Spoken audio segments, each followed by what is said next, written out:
Did you know that the top 10 richest people on this planet hold more wealth than the bottom 50%? That means that 10 individuals hold more wealth than 4 billion humans. That insane image leads me to the two questions I want to ask and answer with data in this video. One, we know that the ultra rich get richer, but are they doing it at the expense of the middle class? As in, is the middle class shrinking? And two, more importantly, regardless of the size of the middle class, are they becoming poorer? Because it doesn't really matter how many people make up the middle class. If the standard of living is going down, isn't that just as bad? So let's answer those two questions in this video. As always, my name is Derek and I got my degree in finance, so you don't have to. Let's get right into it. So first and foremost, let's talk about size. In 1971, 61% of Americans made up the middle class. That number is down to 50% by 2021, and it is assuredly less today, which means that just on size alone, yes, the middle class is shrinking. But when you dive deeper into the data, it only gets worse. For example, in 1970, 62% of aggregate income went to the middle class. What that means is basically for every GDP dollar that was created, 62 cents went to the middle class. Now, that is down to 42%. That means for every dollar created, 42% go to the middle class. And you and I both know that those missing 20 cents do not go to the lower income class. And the data supports that as well. The upper income earners used to make 29 cents for every dollar of GDP, okay, in 1970. Today, that number is up to 50% or 50 cents on the dollar. That means for every dollar generated, 50 cents goes to the upper income earning class. So, by the numbers alone, the middle class is shrinking and they are getting poorer. But the more important question is standard of living. Because regardless of how big it is and regardless of where the income goes, what does the standard of living look like for the middle class person nowadays compared to 10, 20, 30 years ago? When you look at that, we have to look at inflation mostly and income. And basically, has income been able to keep up with inflation over the years to be able to provide a similar standard of living? Now, in this video, we're going to go over four things. We're going to go over education, we're going to go over buying a house, we're going to go over buying a car, and we're going to go over healthcare, because those are the four big ticket items that most people have to purchase. Here's the thing. Education is really in a class of its own, because in order to earn a middle class income, you need an education most of the time. And already right off the bat, so this is basically like ticket to entry to the party. Right off the bat, that is already terrible. Education costs has gone up 600 percentage points more than income in the last 40 years. So it has gotten 600% more expensive to get the education required for most people to earn a middle class wage. So ticket to entry is already way more expensive before including any of the other big ticket items. So now let's go over the three other big ticket items, starting with housing. This is the largest one, and it is the one that everyone wants and everyone deserves. So in order to do that, we need to figure out the income today, and then we need to compare that with income previous as well as housing prices previous. Now, instead of doing this from 2023 and like 1970, we don't even have to go that far back. So I'm going to use 2023 numbers and 2019 numbers to show you that literally in 4 or 5 years, the situation has gotten so much worse in such a short amount of time for the average American. All right, let's do just that. So the median home price in 2019 was $297,000. Compare that to today. The median home price in 2023 was $430,000. So already a 50% increase without even taking into account interest rates, which you and I both know are very high right now.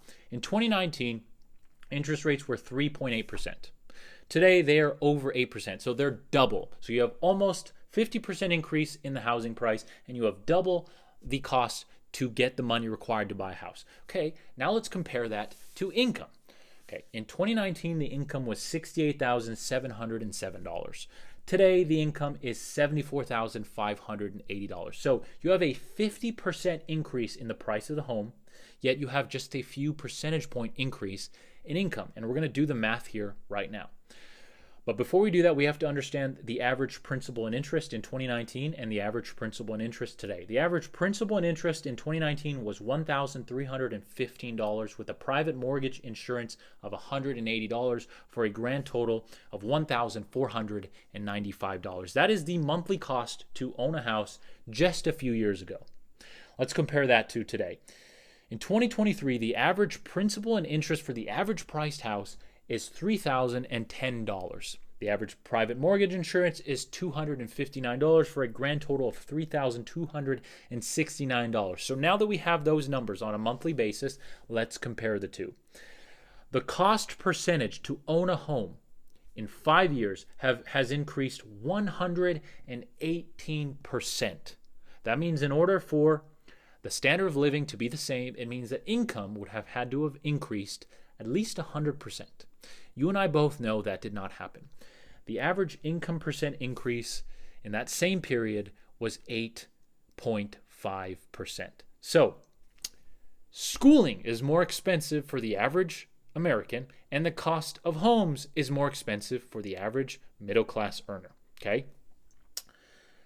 Now here's the problem. It gets worse, obviously, the further back you go, but it is just one of the three big ticket items that everyone has to basically purchase, because in order to buy a house, you probably have to have a job. And in order to have a job, you have to have education. You also have to have a way to get to that job. So the next thing I want to talk about is car prices, because car prices are probably the second largest purchase that most people will make. So in this instance, I actually want to show you data from the year 2000, okay, so a long time ago, the year 2018, so not that long ago, and today. And I want to compare each one as a multiple of price to income, because this shows you how much prices have increased in these periods of time. So let's go over it.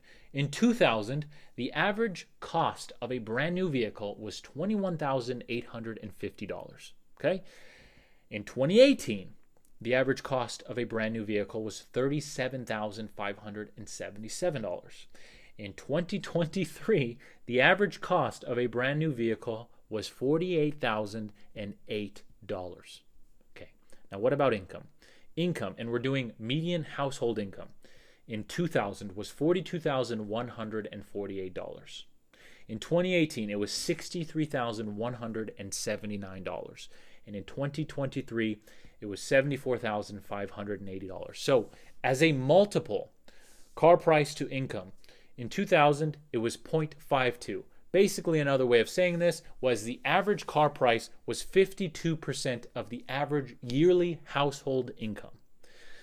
In 2018, just 18 years later, that bumped up to 59% of the average household income. And in 2023, it is up to 0.64 or 64% of the average household income. The median household income. So 52% to 59% to 64%. What does that show? It shows that not only have houses and cars gotten more expensive, but both houses and cars, while getting more expensive, have outpaced income. And that alone shows us that the standard of living has most likely gone down because more of everyone's money, at least when it comes to the middle class, is going to the big ticket items that are required to play ball. A house, an education, and a car. Now, the last thing that I want to touch on in this video before I give you my thoughts is healthcare, because the last big piece to the puzzle to have a good life is health. And now we are not all blessed with the same health. We are not all blessed with the same bodies. We are not all blessed with the same environment. But unfortunately, we are all blessed with the same, at least when it comes to the United States, with the same shitty healthcare system. So let's go over the numbers, okay?